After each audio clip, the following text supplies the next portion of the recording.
Jake Morrison adjusted his Stetson as he watched the sun dip below the horizon of his sprawling Montana ranch.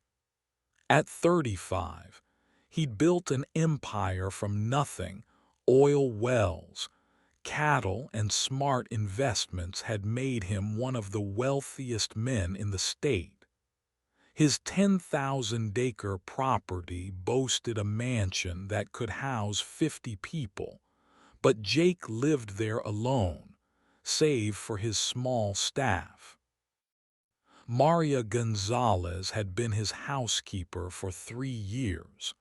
She arrived every morning at 6 sharp, worked silently through the day, and left by evening. Jake barely noticed her presence, which was exactly how he preferred it. He paid her well, better than most in the area, and expected nothing more than a clean house and hot meals. But lately, something had been nagging at him. Maria had been acting differently. She'd grown thinner, more nervous, and he'd caught her making hushed phone calls in Spanish when she thought he wasn't around. Yesterday, he'd found her crying in the kitchen, though she'd quickly wiped her tears and returned to work when she noticed him. Jake wasn't the type to pry into his employees' personal lives. He'd learned long ago that money solved most problems, and boundaries kept relationships simple. His own childhood had been marked by poverty and neglect, experiences that taught him to rely only on himself. Trust was a luxury he couldn't afford.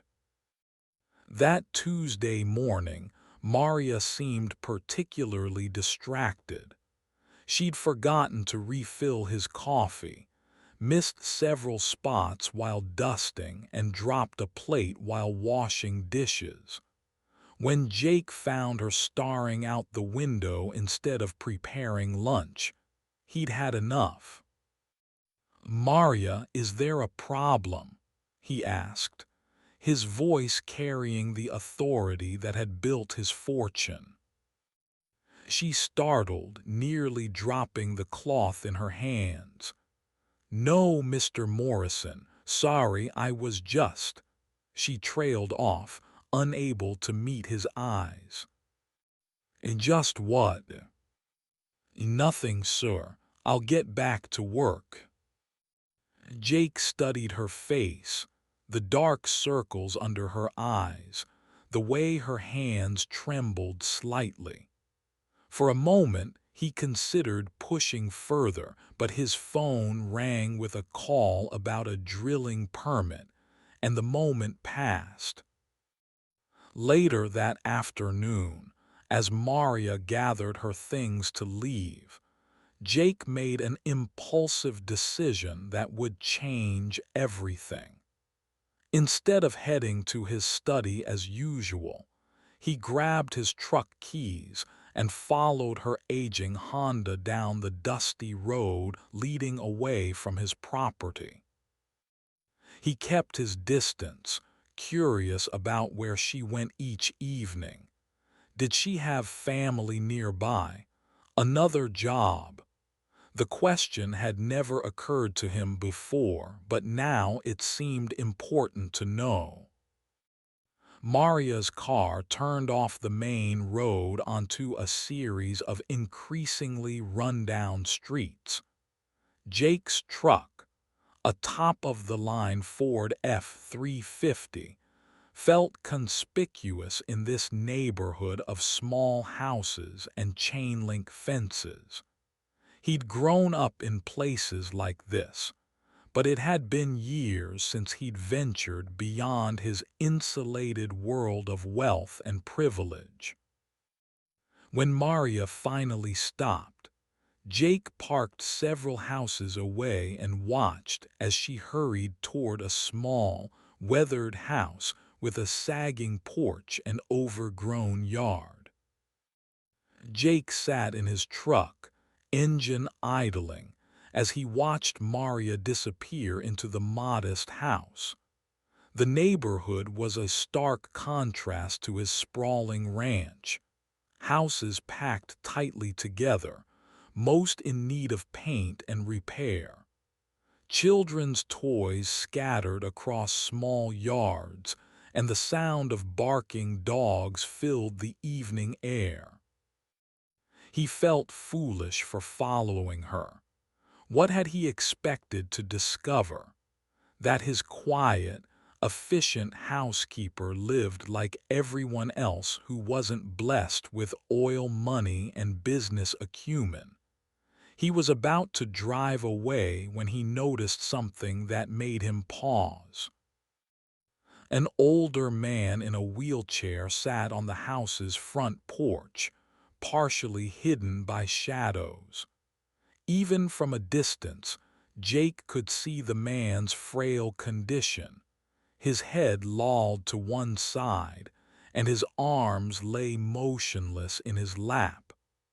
A younger woman, perhaps in her early 20s, sat beside him, gently adjusting a blanket around his shoulders. Jake's curiosity got the better of him.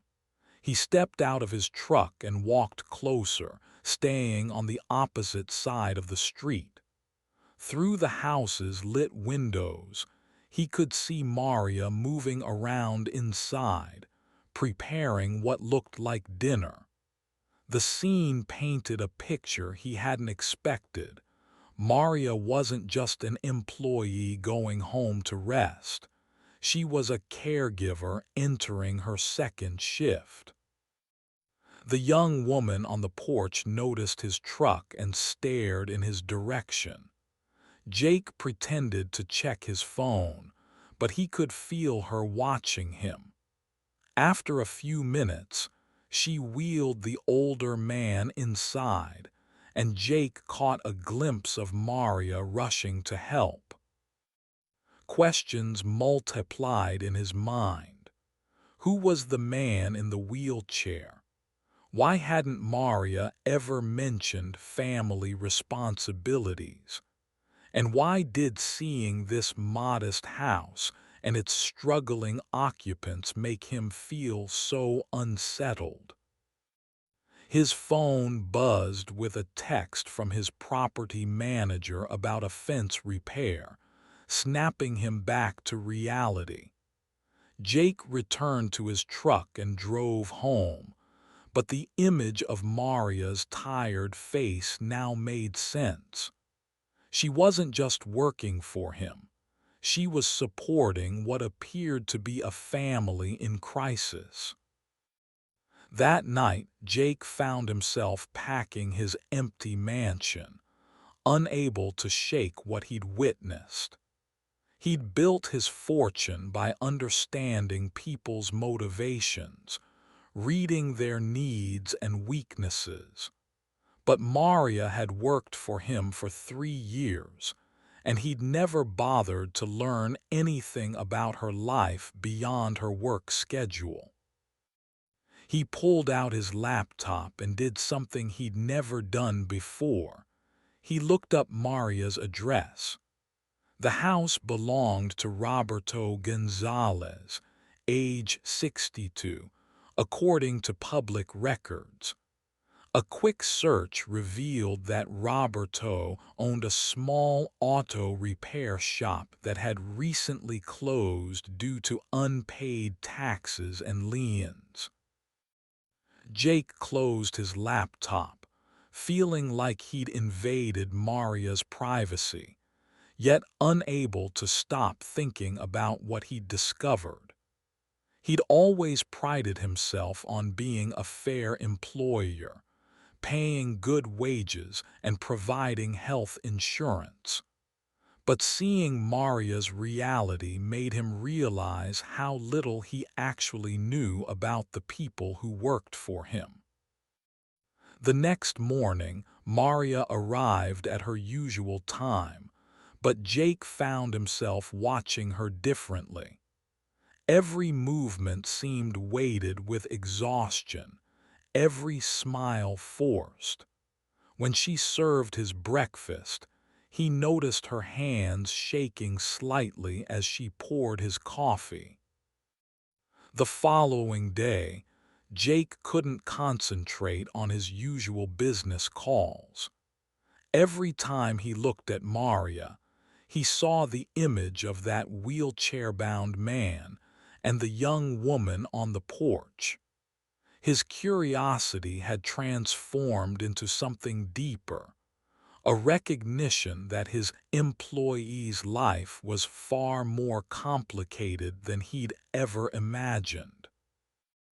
Around noon, while Maria was cleaning upstairs, Jake made another impulsive decision. He drove to the address he'd memorized, this time in broad daylight. The house looked even more run down in the harsh Montana sun, peeling paint, a front step that sagged dangerously, and windows covered with sheets instead of proper curtains. He parked directly in front and walked to the door, unsure of what he intended to say. Before he could knock, the door opened. The young woman he'd seen the night before stood there, her eyes wide with recognition. "You're Mr. Morrison," she said, not a question but a statement. "Maria works for you." "Yes, I'm Jake Morrison, and you are." "Carmen Gonzalez. Maria's my aunt." She stepped outside, pulling the door closed behind her. "Is everything okay? Did something happen to Maria?" Jake realized how his unannounced visit must look. "No, nothing's wrong. I wanted to understand Maria's situation better. She seemed stressed lately." Carmen's expression shifted from worry to wariness. "Maria never complains about work. She says you're a good boss." "I hope I am. But I noticed she's been having a difficult time, and I wondered if there was something I could do to help." Carmen studied his face, clearly trying to determine his motives. After a long moment, she sighed. "Would you like to come in? Maybe it would help if you understood what we're dealing with." Jake followed her into the small house, immediately struck by how different it felt from his mansion. The space was cramped but clean, filled with the kind of mismatched furniture that spoke of years of making do. Family photos covered every surface, and the smell of homemade soup filled the air.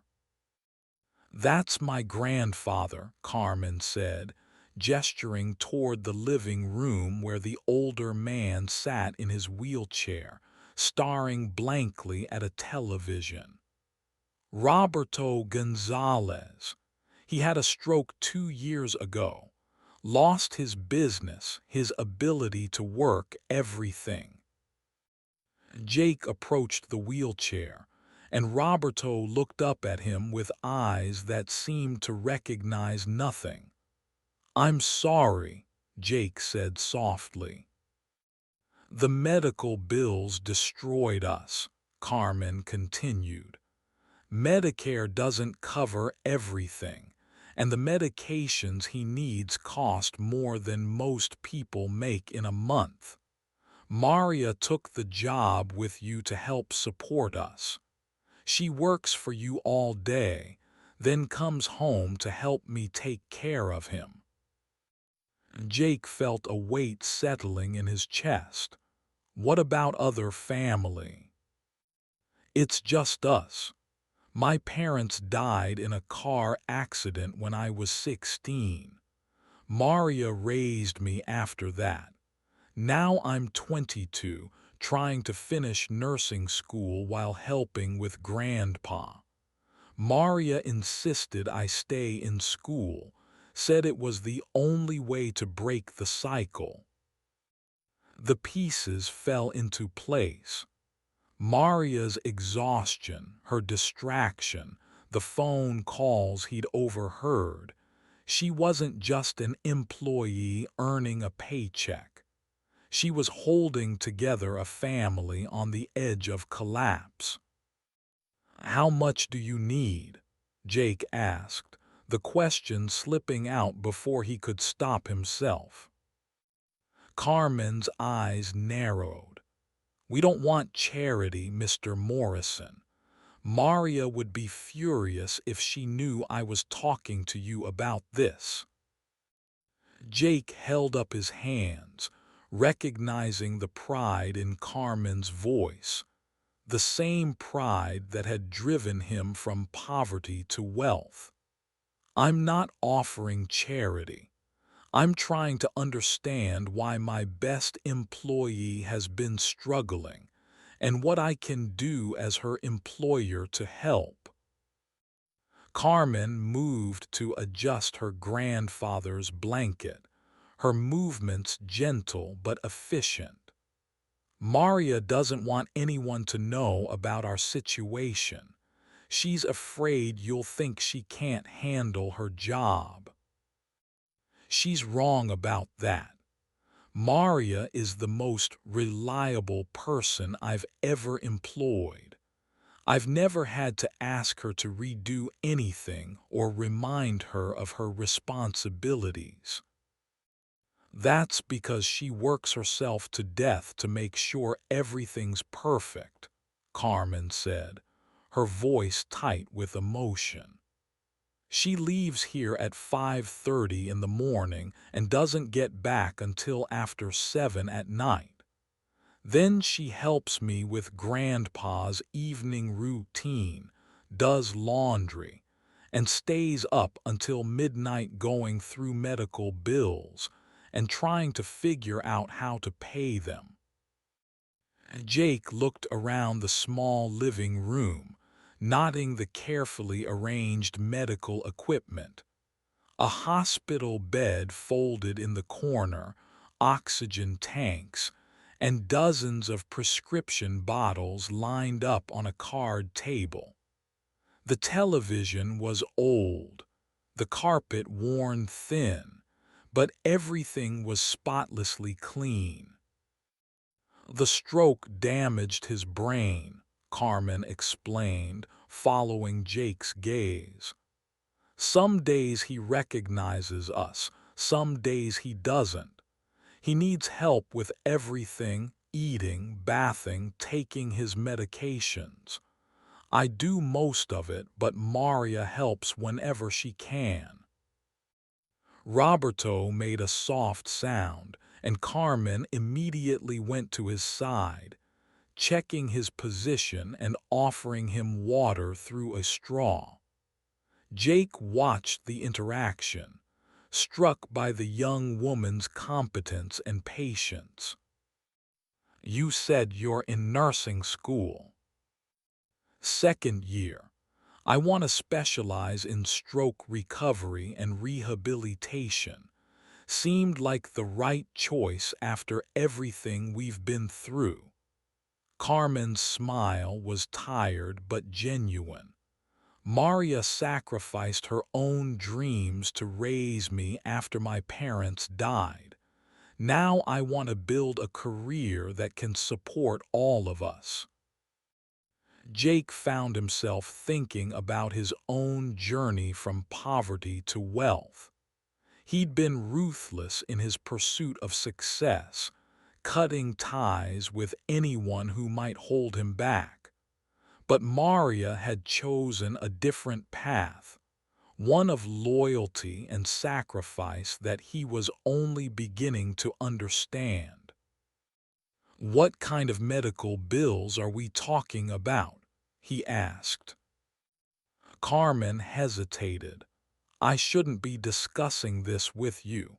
Maria would kill me." "Maria doesn't have to know we talked. but I can't help if I don't understand the scope of the problem." After a long pause, Carmen walked to the kitchen and returned with a shoebox full of papers. Between the hospital bills from his stroke, ongoing medication costs, and the physical therapy he needs, we're looking at about $4,000 a month in expenses that insurance doesn't cover. Jake did the math quickly. Maria earned $36,000 a year working for him. Good money for the area, but nowhere near enough to cover those medical expenses, plus normal living costs for 3 people. How do you manage?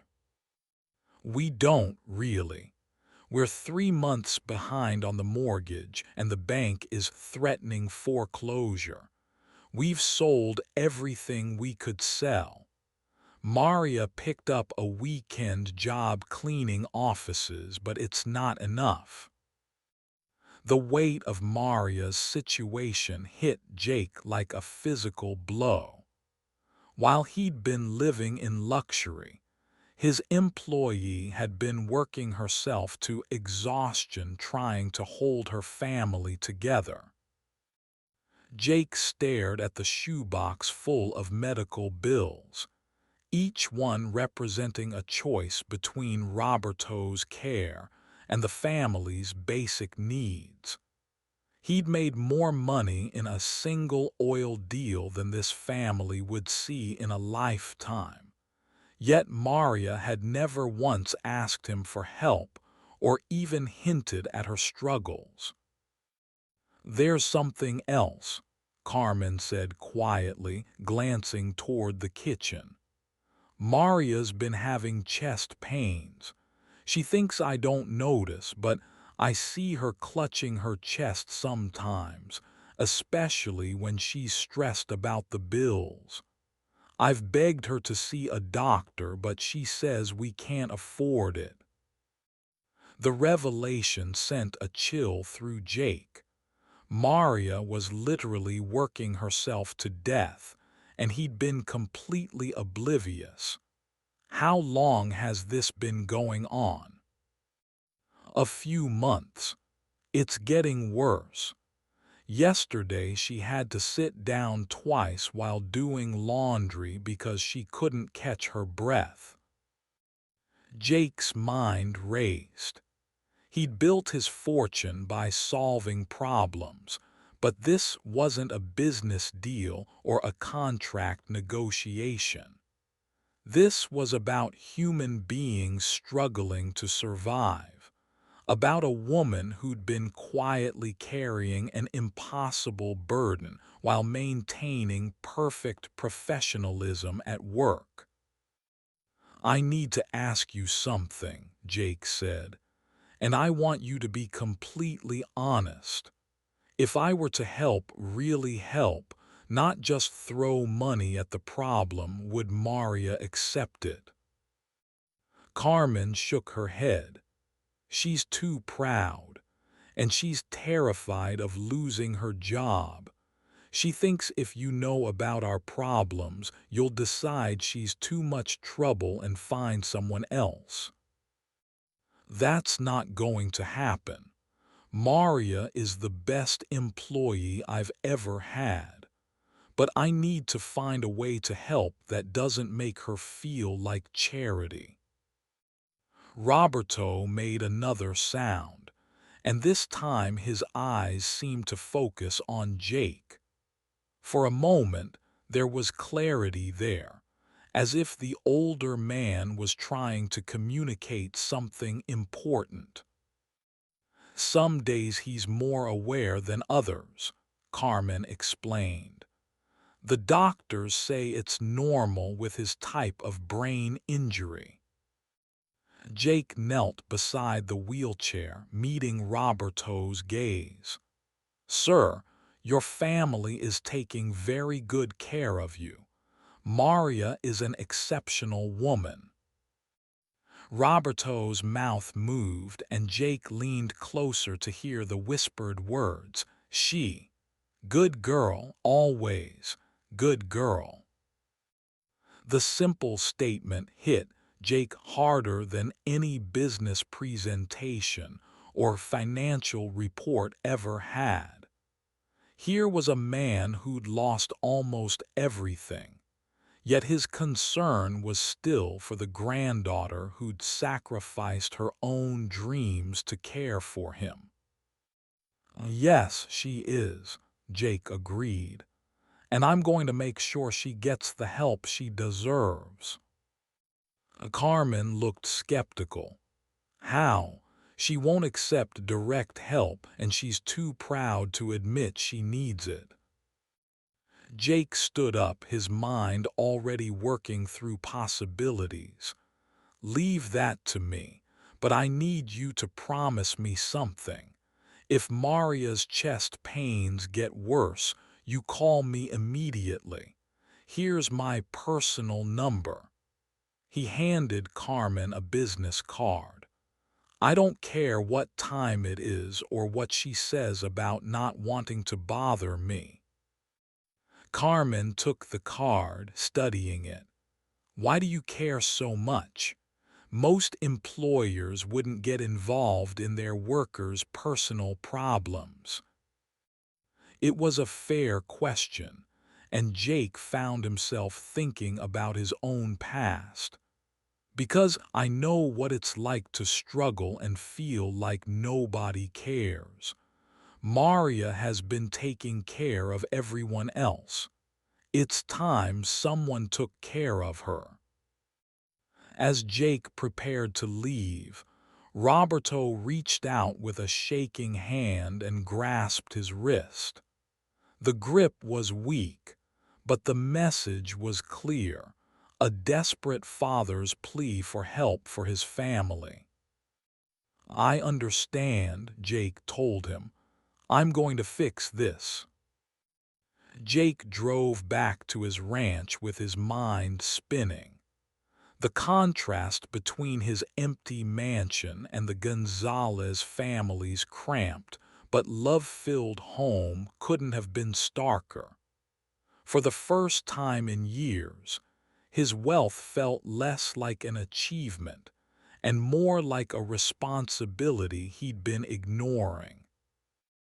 When Maria arrived for work the next morning, Jake watched her with new eyes.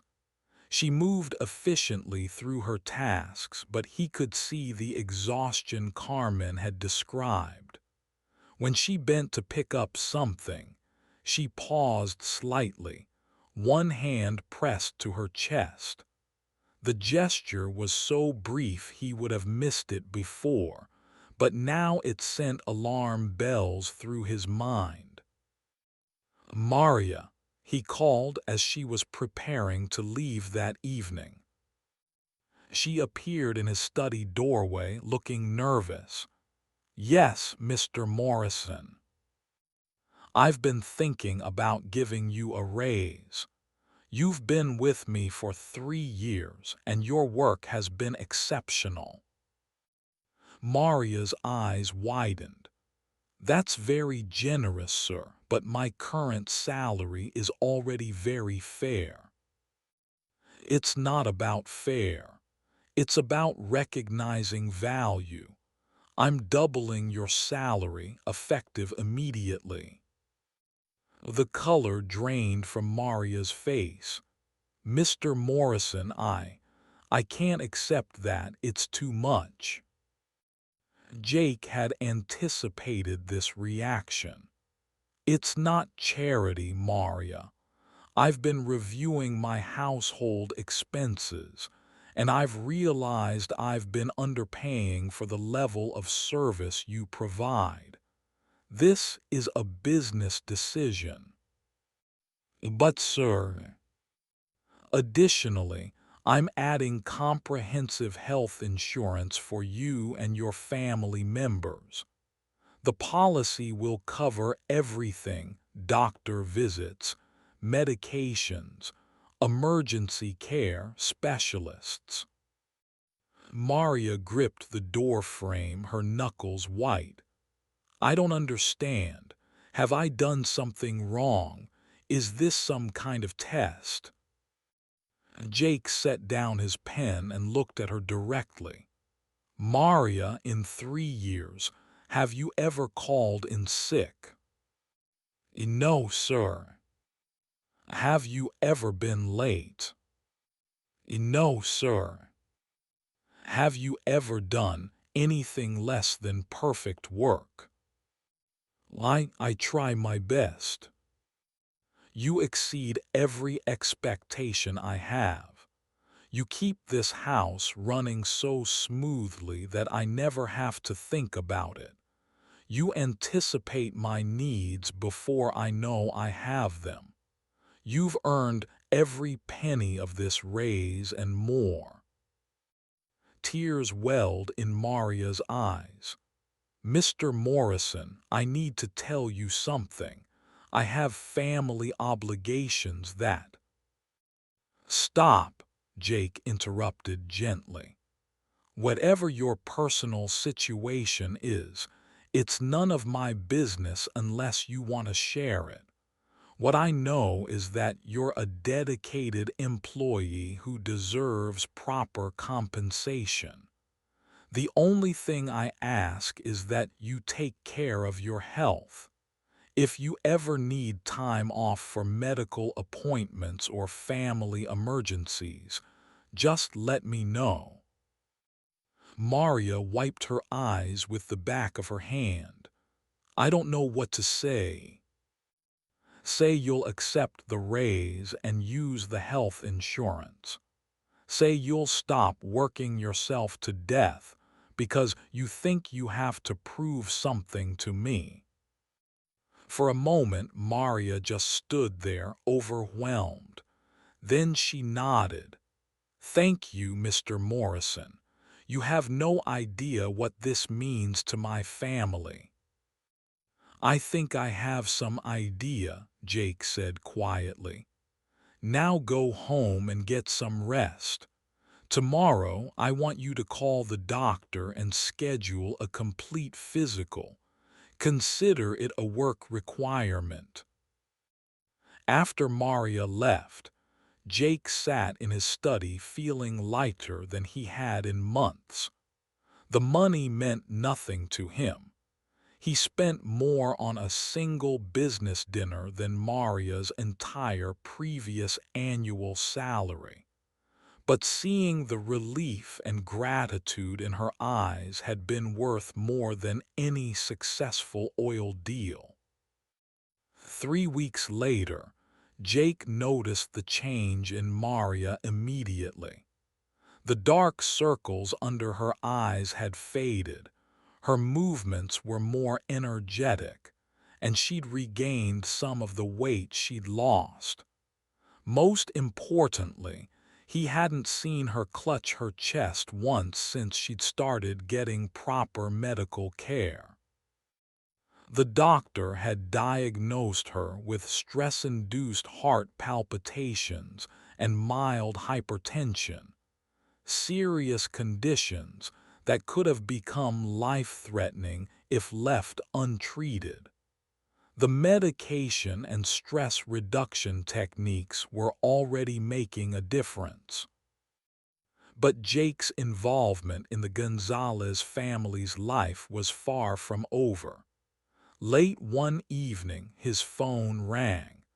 Carmen's voice was shaky and panicked. Mr. Morrison, I'm sorry to call so late, but I didn't know who else to contact. Grandpa fell and I think he broke his hip. The ambulance is here, but Maria is having a panic attack about the hospital bills. She keeps saying we can't afford the emergency room. Where are you? St. Mary's Hospital, the emergency department. I'll be right there. Jake arrived at the hospital 20 minutes later to find Maria packing the waiting room, her face pale and her hands shaking. Carmen sat nearby, looking exhausted and worried. "Mr. Morrison, you didn't need to come," Maria said, clearly embarrassed. "This is a family matter." "You're family to me too," Jake replied without thinking, then paused, surprised by his own words. But as he looked at Maria's grateful expression, he realized he meant it. "What do the doctors say about Roberto?" "Fractured hip," Carmen answered. "He needs surgery, but it's going to be expensive even with the insurance you provided. Maria's worried about the deductibles and co-pays." Jake pulled out his phone and called his personal physician, Dr. Richards. "I need a favor.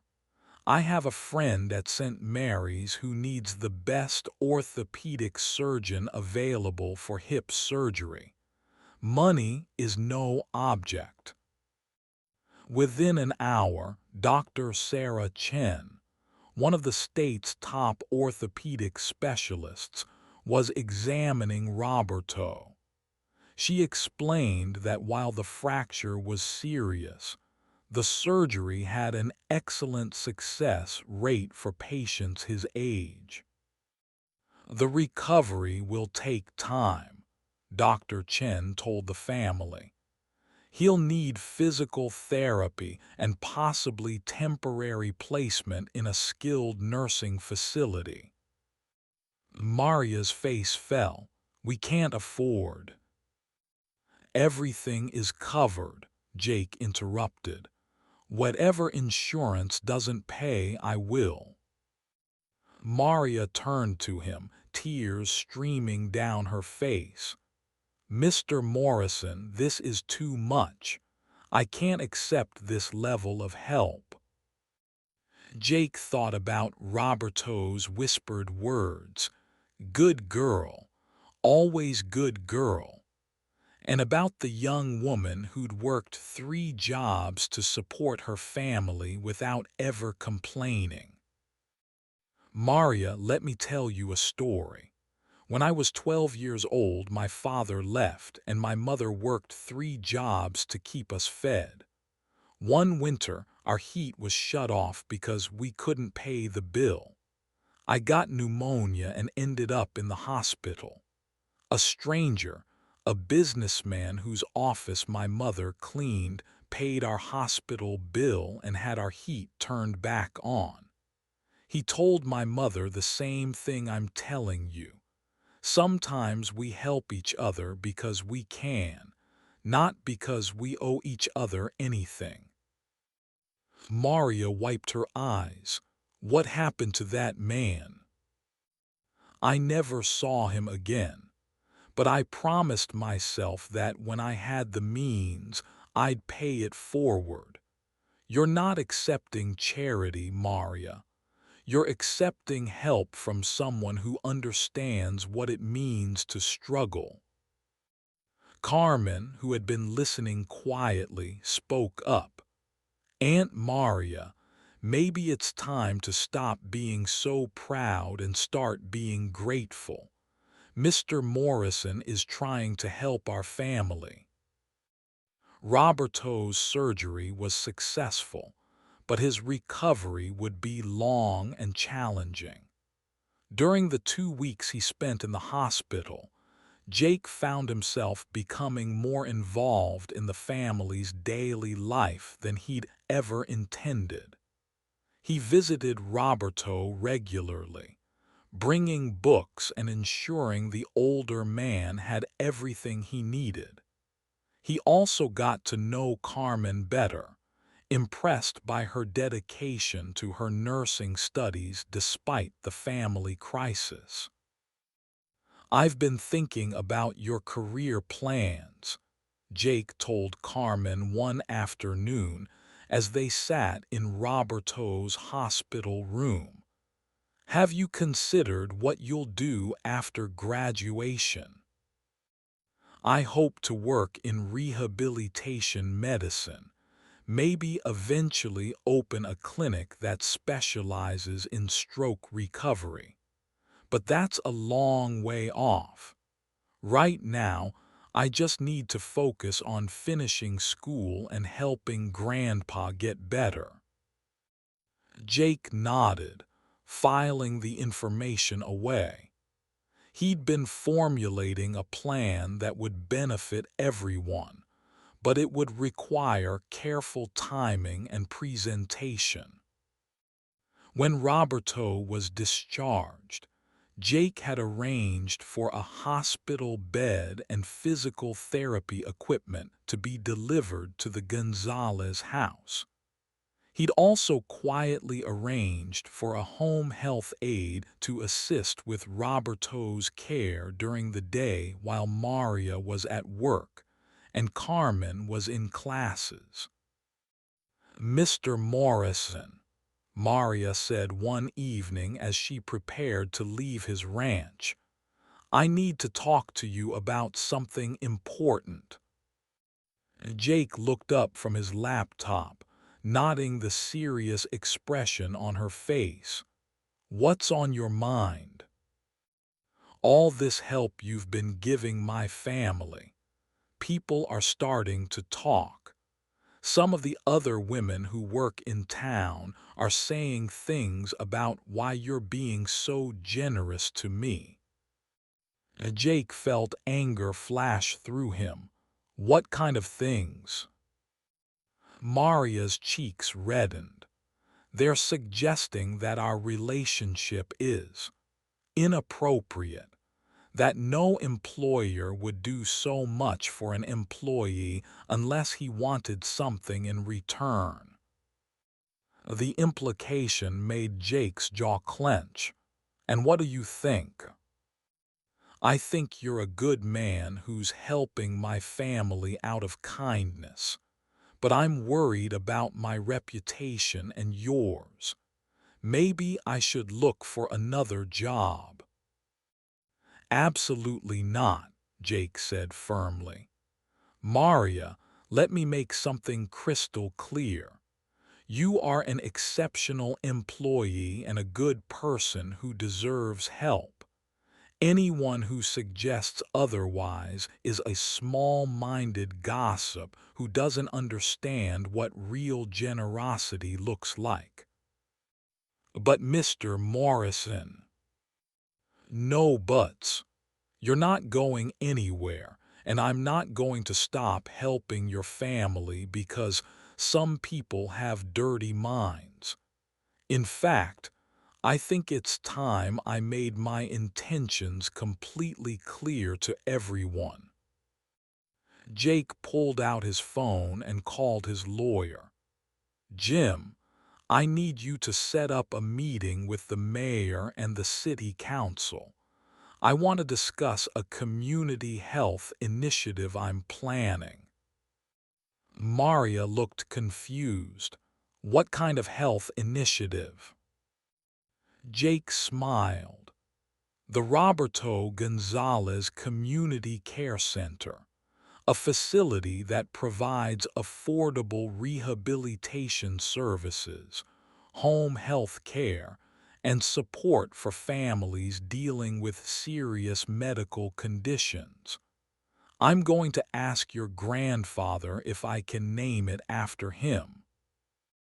Maria's hand flew to her mouth. "You can't be serious." "I'm completely serious.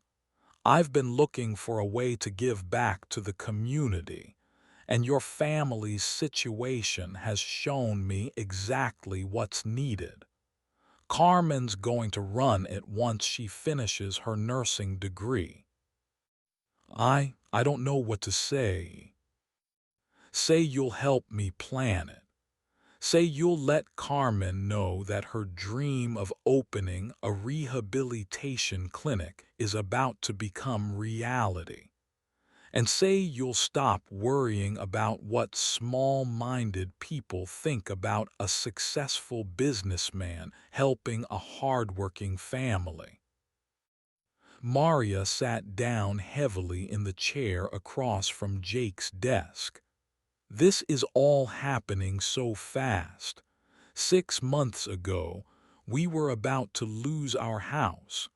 Now you're talking about building a medical facility. Sometimes life changes quickly, Jake said. The question is whether we're brave enough to embrace those changes and use them to help others. That night, Jake couldn't sleep. He walked through his empty mansion, thinking about how different his life had become since he'd followed Maria home that first evening. His house was still as large and luxurious as ever, but it no longer felt like enough. He discovered something more valuable than oil or cattle or real estate. He discovered the satisfaction of using his wealth to make a real difference in people's lives. The Roberto Gonzalez Community Care Center became the talk of the county. Jake's announcement at the city council meeting had been met with enthusiasm from officials and skepticism from some residents who wondered about his motives. But as construction began on the state-of-the-art facility, even the doubters started to see the genuine need it would fill. Maria had initially been overwhelmed by the attention, but she'd gradually embraced her role in planning the center. Her first-hand experience with the healthcare system's gaps made her insights invaluable. Carmen, meanwhile, threw herself into designing the rehabilitation programs, working with specialists from around the state to create comprehensive care plans.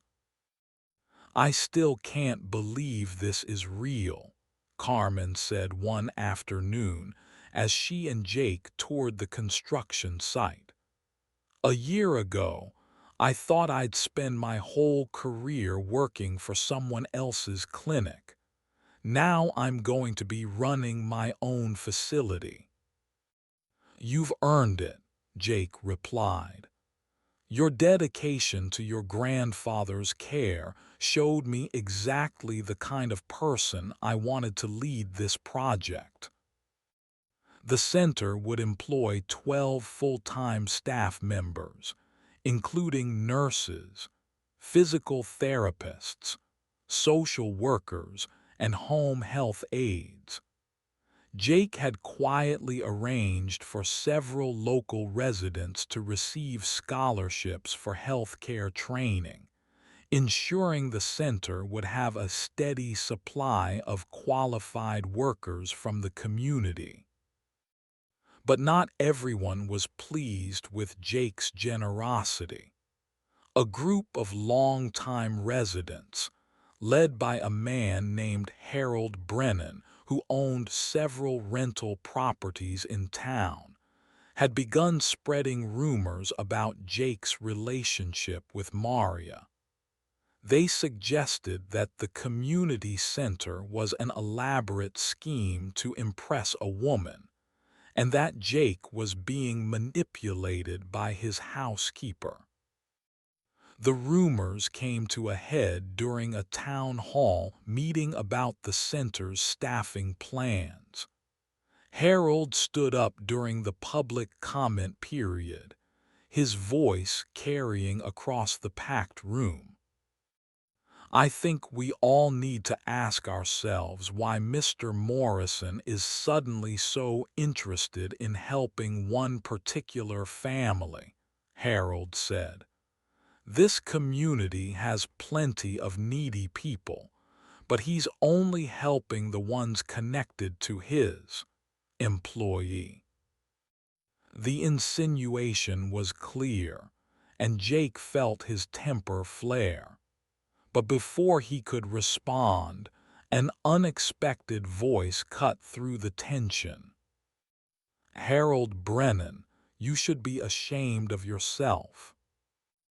Everyone turned to see Roberto Gonzalez, walking slowly with the aid of a walker, supported by Carmen and Maria. His recovery had been remarkable, and this was his first public appearance since his injury. "This man," Roberto continued, his voice stronger than Jake had heard it since his stroke, "saved my family when we had nowhere else to turn. He didn't ask for anything in return. He didn't want publicity or recognition. He saw people in need and he helped them. That's what good people do." The room fell silent as Roberto made his way to the front, his progress slow but determined. "I've lived in this town for 40 years. I've paid my taxes, employed local people, and tried to be a good neighbor. When I got sick, most of you looked the other way. But this man, who barely knew us, stepped up and did what needed to be done." Harold's face reddened. "Roberto, I'm not questioning your family's need for help. I'm questioning the motives behind that help." Roberto stopped walking and looked directly at Harold. "You want to know his motives? He told me himself. He said when he was a boy, a stranger helped his family when they were struggling. He promised himself he'd do the same thing when he had the means. That's called character, Harold. You should try it sometime." The room erupted in applause as Roberto finished speaking. Jake felt his throat tighten with emotion as he watched the older man, who had regained not only his physical strength, but also his dignity and voice. Several people stood up, and soon the entire room was on its feet, clapping for Roberto's courage in confronting the gossips who had questioned Jake's motives. Harold Brennan sat down, his face flushed with embarrassment. The mayor, sensing the mood of the room, called for a formal vote on the community center's final approval. The measure passed unanimously, with even Harold eventually raising his hand in support. After the meeting, Jake approached Roberto, who was resting in his wheelchair while Carmen prepared to take him home. "Thank you," Jake said simply. "You didn't have to do that." Roberto looked up at him with clear, focused eyes. "Yes, I did. Maria raised Carmen to be a good person. Carmen's going to help a lot of people with this clinic, and you made it all possible. Someone needed to speak up for what's right. How are you feeling? That was a lot of talking for someone who's still recovering." Roberto smiled, the first genuine smile Jake had seen from him. "I feel like myself again, like I have a purpose. Maria and Carmen, they take such good care of me, but I felt useless. Tonight, I felt like I could still contribute something." Maria approached, her eyes bright with tears. "Grandpa, you were wonderful. I was so proud of you." "I was proud of me too," Roberto said with a chuckle. "Haven't felt that way in a long time." The community center opened 6 months later with a ribbon-cutting ceremony attended by officials from 3 counties. Carmen, now graduated from nursing school with highest honors, stood beside Jake as they officially opened the Roberto Gonzalez Community Care Center. The facility was everything Jake had envisioned and more. The rehabilitation wing featured the latest equipment for physical therapy and occupational therapy. The Home Health Services Department coordinated care for patients throughout the region, and the Family Support Center provided counseling and resources for people dealing with serious illnesses. "We're already at capacity," Carmen told Jake during the opening ceremony. "The demand for these services was even greater than we projected." "Any regrets about taking on such a big responsibility?"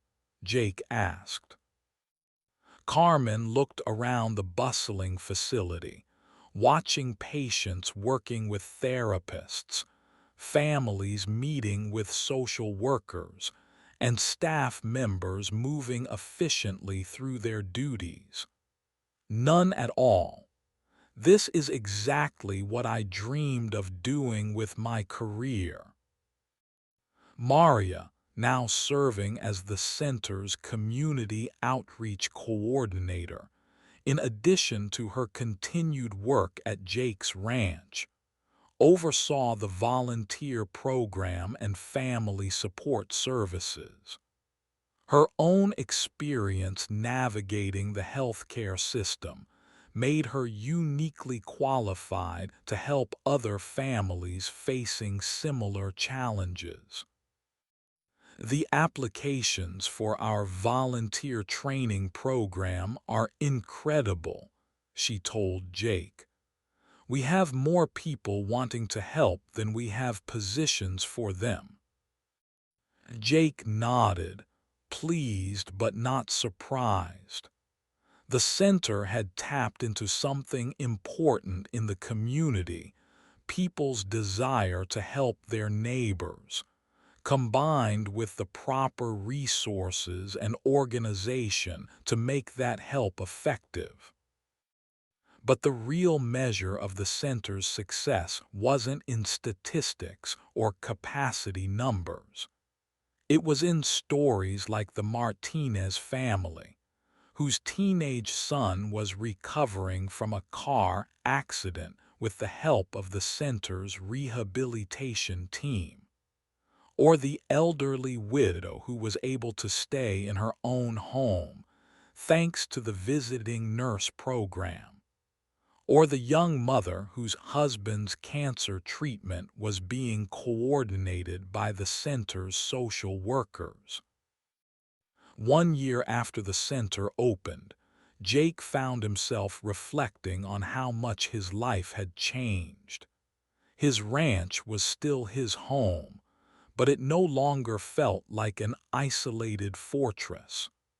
Maria continued to work for him, but their relationship had evolved from employer-employee to something more like family.